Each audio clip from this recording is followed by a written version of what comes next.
And again, want to repeatedly thank you, commend you so profoundly for the good job that you continue to do here. I know what this compound looks like. A little over 1 year ago, when you assumed the leadership of this institution was dilapidated, it was somewhere very discouraging to come, unacceptable.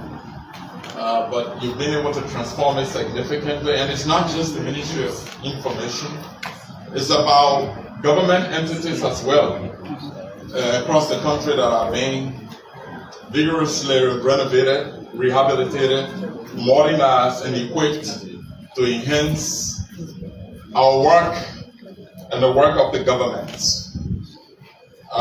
Taking cue from Deputy Minister Sano's statements about significant efforts being made by the government, I just want to add that if you go to the Civil Service Agency this afternoon, you will see Liberians in the testing center sitting the mock tests.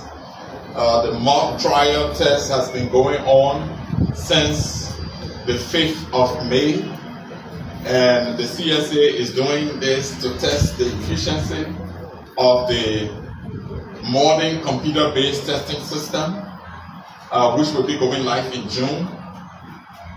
So we want to make sure that the system is ready to go, and Liberians will register online, come and register in person and sit the test and obtain their certificates, and they will put them in a better position to seek employment within Liberia's civil service. This is a major step towards instituting merit-based recruitment system within our civil service. So I just want to add that, yes, indeed, it's true, and we must commend the President, His Excellency Josiah F Joekai Jr, for the political will, the support to all of us in government to be able to deliver services in keeping with our mandates. To begin with, I'd like to address the issue of the 74 contractors, I would call it, at the Ministry of State, captured in the General Auditing Commission's report. And let me indicate that the Civil Service Agency and the General Auditing Commission are working together very well on these transparency and accountability issues.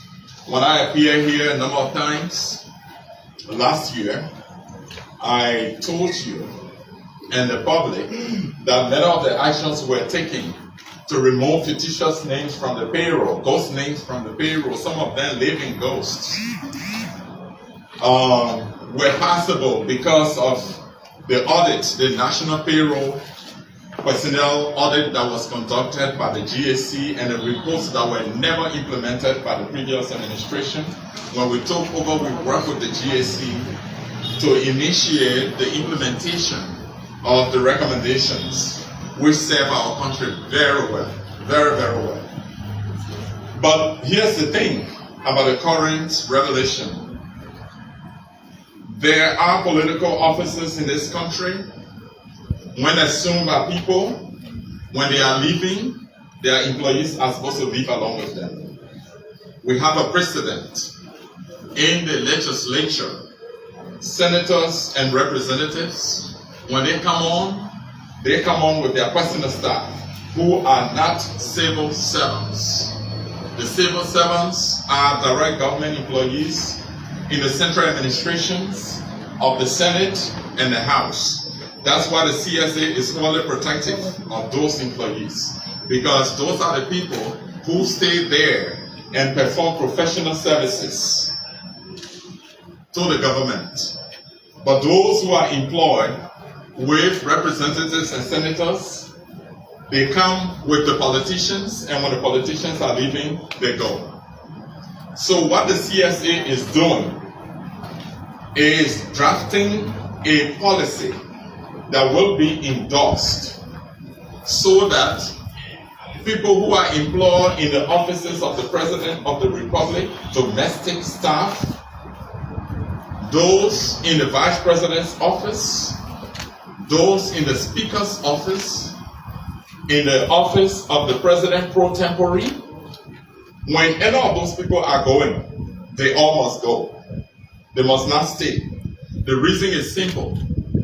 You must be comfortable with your domestic staff. The president must be comfortable with personal attendants.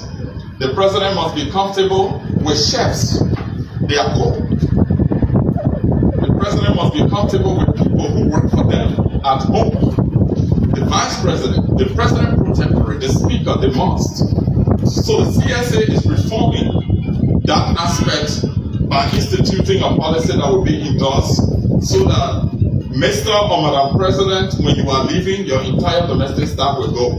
And that's why we put them on contract, fixed contracts. So the current situation is a classic example. The Civil Service Agency wrote the Ministry of State to provide us with the list of domestic staff on March 25th. Here is the letter. March 25th. Here is the letter.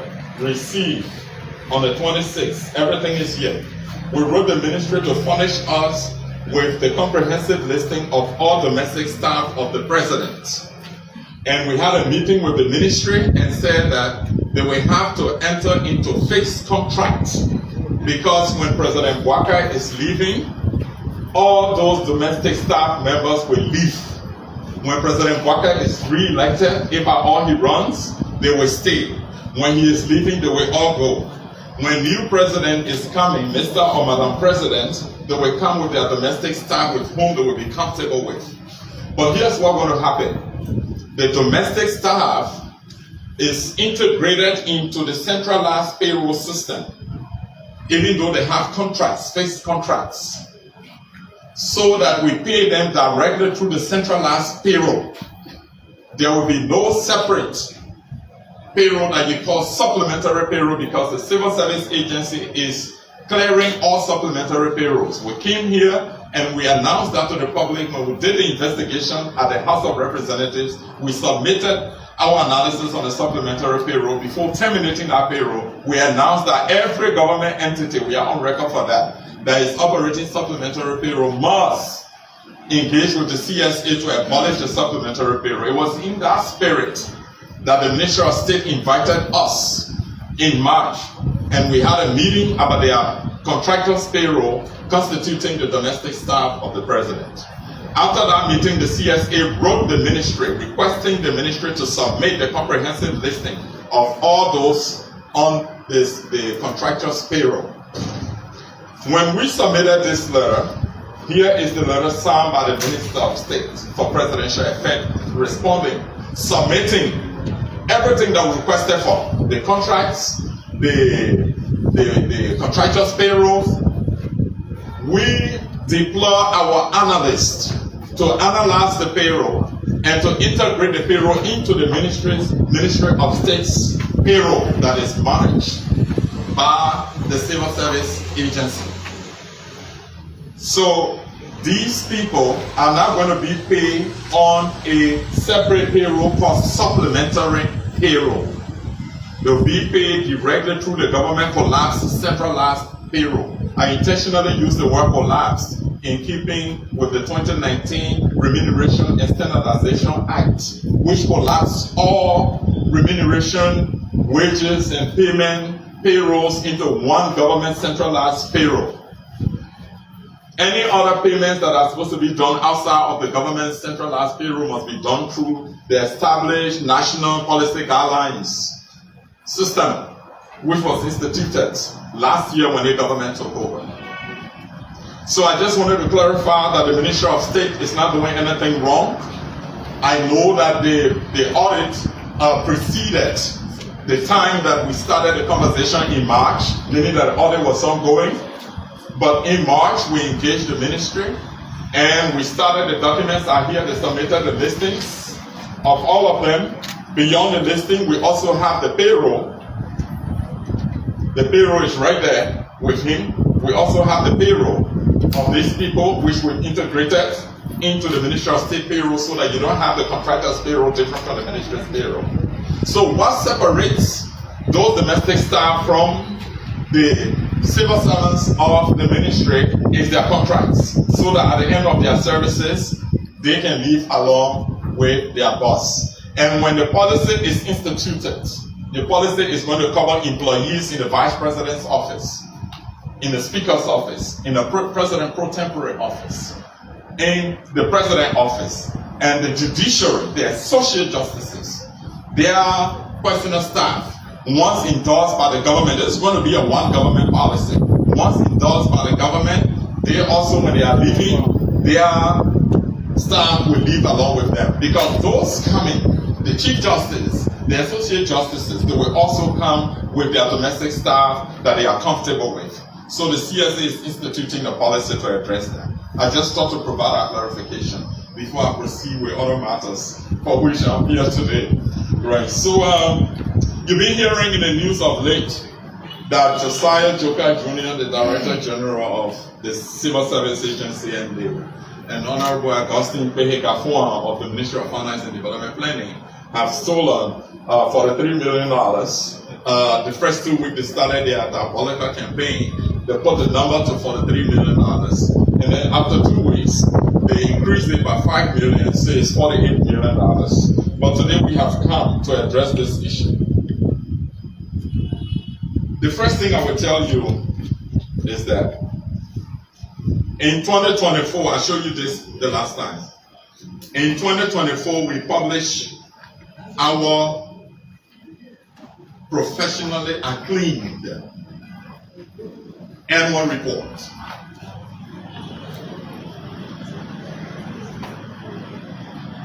This annual report is published on our website. This annual report was officially unveiled here at the MICAT press briefing. We discussed all aspects of the annual report, including savings, workforce development, data we collected on the state of our civil service. We did everything with numbers in here. The World Bank, the EU, our major partners, they have this annual report, and the savings components from our intervention since we took over is captured in their reports. That's how authentic this annual report is. I will go to page 26 of the report. Page 26 covers total annual savings achieved in 2024 through our personnel verification process. For consultancy reforms, when we took over, we have up to 906 so-called consultants across government. We didn't have to ask anybody to shut that down. And that was also captured in the GSC report. So we're now acting out of the blues. We immediately shut it down. And did you know how much the government lost in servicing the 906 people? The government lost $6.1 million. I reported that here just for 2023. When we fix the consultancy problem, establish a regime through the national consultancy policy, do you know how much the government prevented us from losing going forward? $4.6 million. That's what we did. It's in this book. I will give it to some of you to capture. You can take pictures if you don't want to go to the website to download to read. I know we got a reading culture problem in our country, but I can share this with you. Yeah. So payroll cleanup process. So that was 906 we removed consultants. Payroll cleanup process, $1.8 million. After we removed 5,500 fictitious names. And I'll tell you the truth, fictitious names. If a single one of these were legitimate employees, we were going to have war in Monrovia. We were going to have war in Monrovia. These are diabolical people. These are liars who concocted, formed syndicates, some of them living abroad and feasting on the government, parasites, defrauding the government. Some of them right here in this country, living ghosts, don't work for government. And we removed them from the payroll. And it was $1.8 million. It's in here. And then we went to the mobile money. We went after the mobile money. to prevent mobile money fraud. We saved $1.8 million in that quest, meaning preventing the government from losing that going forward. Then Liberian dollars, $131.2 million Liberian dollars in mobile money fraud. It was a total of $8.2 million. It's in here. You don't even have to hear this from me. But it's unfortunate, again, we don't have a reading culture, and some people are just bent on distracting Liberians and making sure that Liberians lose trust in their government. So they engage in all kinds of malicious campaign. But they know the facts. They know the reality. They read it. They have carpets. They choose to change the numbers to suit their cost. So the total here I've just read to $80.2 million United States dollars, $131.2 Liberian dollars. We see that. Then below here, we even give you a trend and says that over the next 3-year period, if this trend of doing verification, personnel audit continues in government, government will be saving beyond. For each year, we gave you a projection. And these people are not professionals. Some of them, they are not educated and went to school, but they're not educated, unfortunately. Yeah, and that's our problem in this country. That's why President Bwaka is placing emphasis on transforming the education sector, make sure most of the people get an opportunity to go to school and learn better. So we gave the trends. We said year 1, 2025, if the trend continues, we said it is possible that the government will save $8.8 million. We said it's possible. That is a trend. That is not a saving. And then year 2, we said it's possible that if the trend continues unabated, the government can save $9.3 million if we can continue with all of these. And we have the political support, the will from the president and the government. And then we said in 2027, if the trend continues, we could save up to $9.8 million. Telling the world and telling all of you people that there are prospects. That if we continue to fight the way we are fighting, to clean up our payroll, put in place systems like the automation that we are doing to the payroll system, integrating, enhancing it with different measures to lock it down so that it's not accessible to criminals. We will be able to save on a yearly basis these amounts. So this thing is here. Did you hear anything about 43 million or 48 million? No. But it's just intentional. Because the minds they have is criminal by nature, is natural. They have natural criminal minds. And that's what they're trying to use to distract Liberians from the good things that are happening in the country, the changes that are taking place, the responsible nature of governance that we are experiencing. But let me tell you the real story that you don't know and that they are hiding behind. You guys know when I engaged with the legislature last year, when former Speaker Fonati Koffa was Speaker, you guys know how many times I went up the hill, how many times I was cited to meet with the leadership. It was over one thing, one and only one thing. The Speaker has sent me this payroll. This is one Marvin Cole's stamp sealed right here. He used to be chairperson on Rules, Order, and Administration.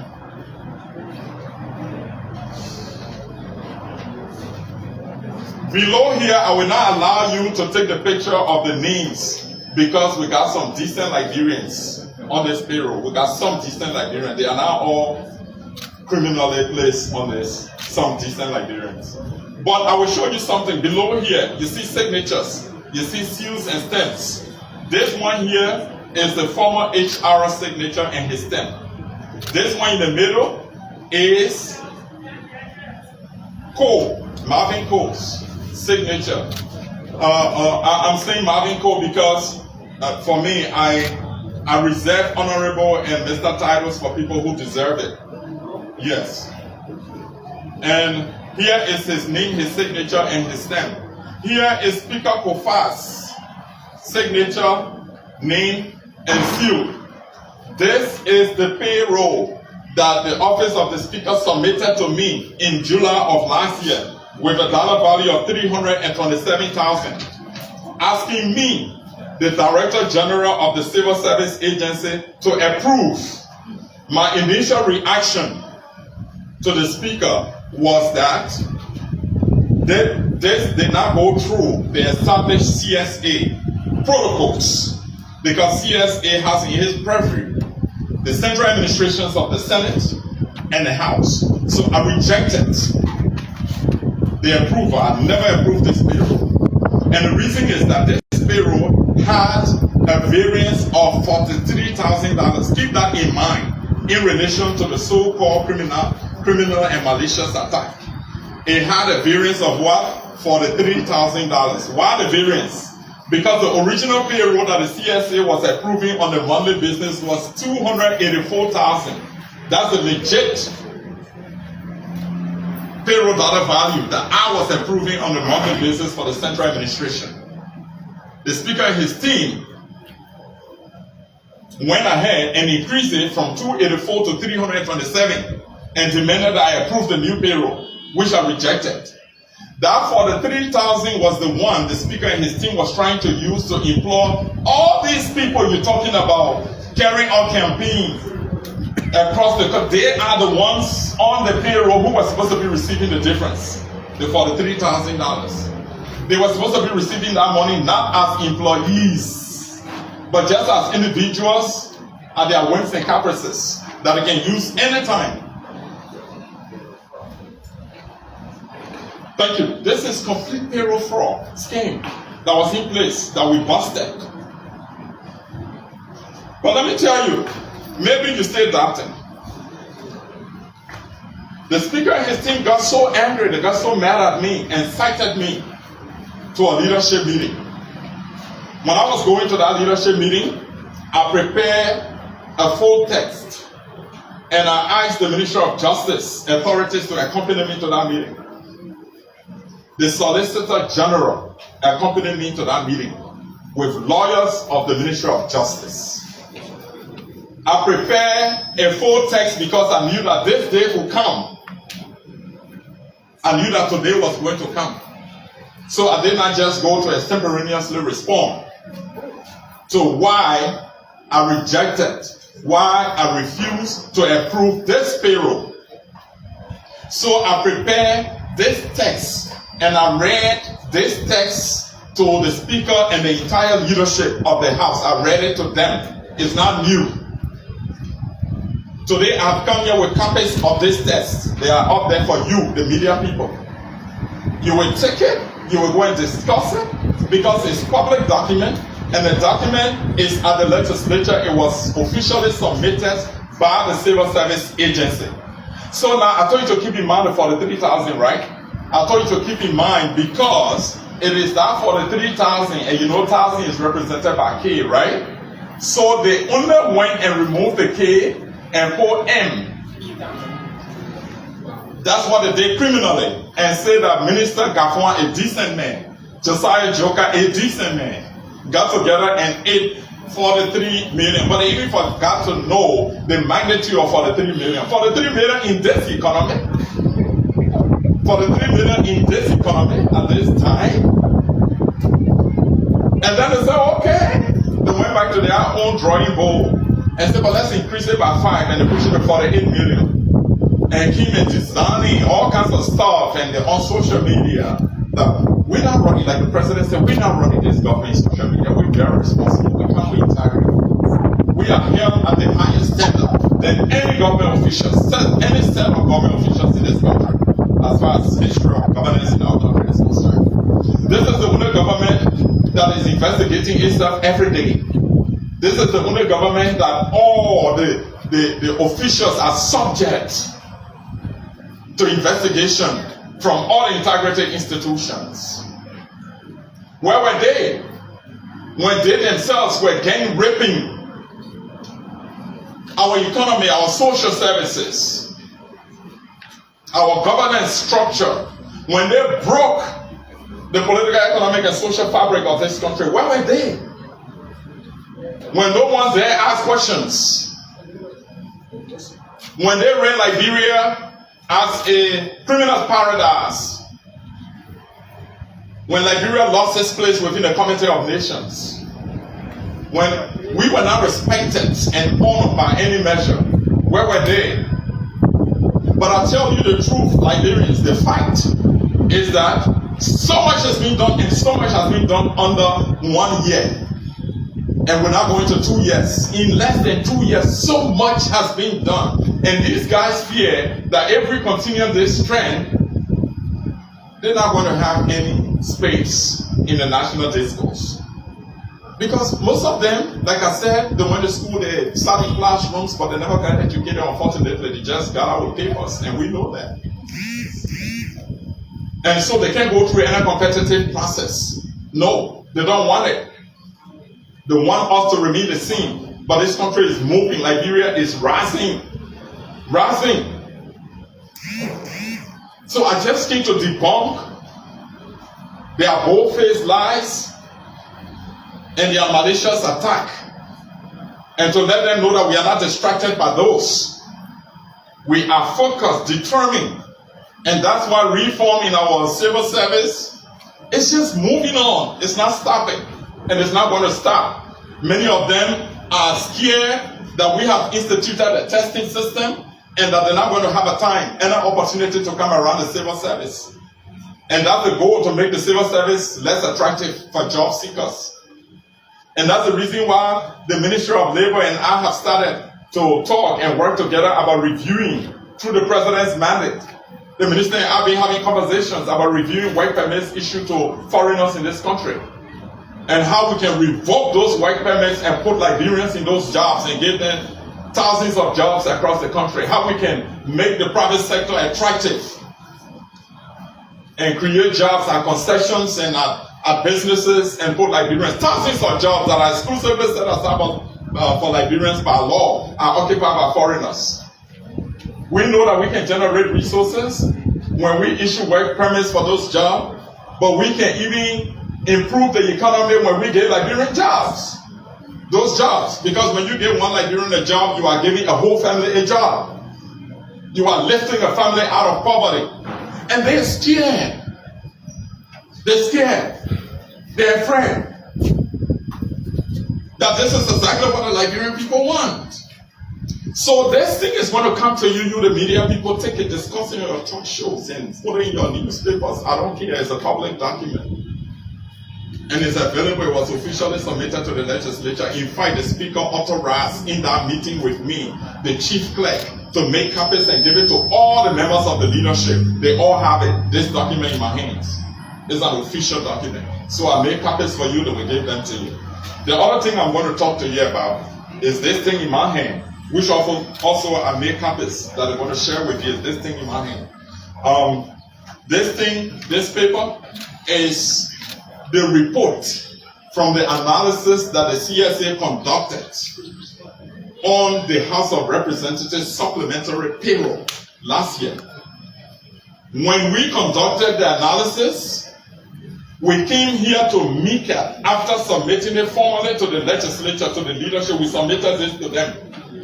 We came here to MICAT, and when I was coming here, I told the leadership of the House that I was coming here to discuss it publicly because it's of public interest. We came here and presented this report to you.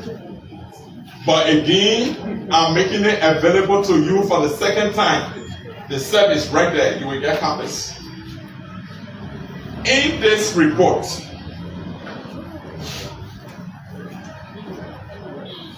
the former leadership, Honourable Speaker Koffa, they duplicated 17 civil service, prescribed civil service positions. Prescribed civil service positions, 17 of them they duplicated. I didn't tell you 17 roles that they assigned 17 people to access 17 positions, and I will give you an example of what I'm talking about. So take for example, the position of research officer.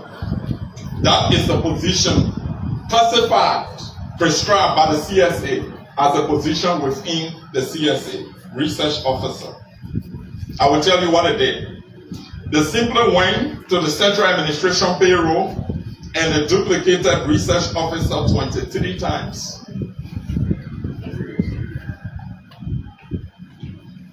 And the amount they were using to service the 23 false positions was $85,000 monthly.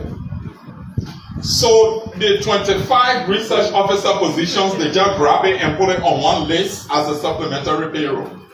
So you are talking about 17 of those positions. Research officers, office assistant, protocol officer. Office assistant, for example, they just duplicated 57 of them. Protocol officer, they duplicated 15 of them. And they just put everything on one list, and that list came out to 243 names of people who were not working for the central administration or the House of Representatives, but every month they were paying them. I just brought you, I didn't bring you all, but I just brought you 2 copies of the payrolls, the supplementary payrolls. I got them here. I have them, supplementary payrolls that they used to pay. I'm waiving it because I don't have the right to share with you. But it's here. Anybody who's interested, come to me. I will show it to you, but you have to leave your cameras outside. You can't snap it. I will show it to you. A journalist, it's your right to know. Yes, I have it here. So this supplementary payroll analysis report that I sent to the House last year officially when I concluded the analysis, I also came here and presented to the public. It's no secret. I'm just letting you know how these guys gang raped our economy and how they are trying to come back to use the same thing to shoot us down. A group of people working under the leadership of President Josiah, a man of integrity, to help to fix this country, restore the country. This country is walking on its head with the 2 legs up. And President Josiah is trying to put the legs back down so it can look normal. You know human being when you're walking on your hands or your hair, even your friends see you without running. Because you look abnormal, you are abnormal. Now what President Josiah is trying to do to fix this country, make it normal again. And now these guys have concocted, they form syndicates, the criminal syndicates, and every day they are on social media. That's the only way they do. I said to most of them under their posts, look, you my little brother, leave Facebook, try to go to school. Come to me and ask me how I can help lead you to making your life better so you can get a life. I said that to them, so you can get a life.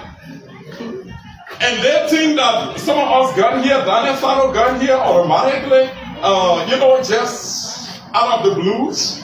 We took our time to go to school, to be processed, to be ready for this day. What they are doing, I tell some of them, I call them personally on the phone, I say, look, you have to be processed. Go through the ranks and file.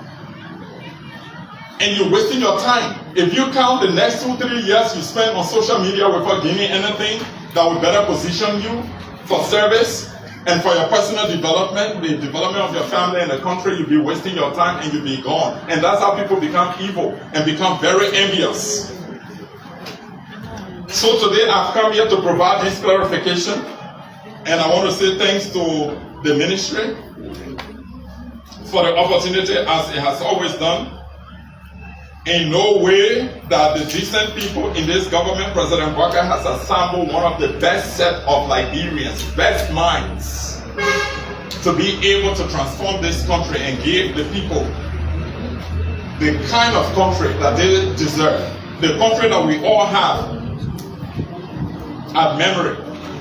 The mental picture that we have in our minds. The Liberia that we need. This team is capable of putting us on a trajectory of leading and succeeding in achieving that Liberia. So let me just let you know this before I take my seat and get your questions. While others are engaged in politics of deception, we remain focused on governance, accountability, and service to the people. The lies being spread are not just attacks on institutions, but attempts to hinder the momentum of national development. We will not be distracted. The Civil Service Agency will continue to uphold the highest standards of professionalism, efficiency, and transparency in public administration. The last time we appeared here, We told you this.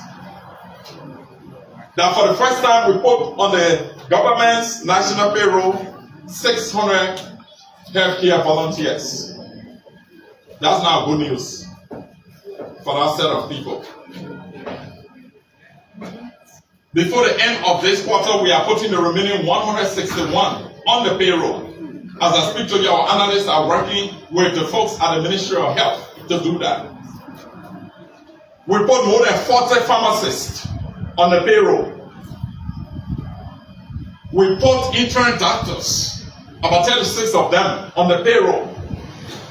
These are people who were manifesting when the Buck administration took over for salary justice. These are people who manifested, who protested long before we came during the last 6 years. Many of them were threatened by the previous administration that if you protest, will replace you with foreign doctors. That's why when some of them came threatening the CSA that they will protest, I told them go and protest.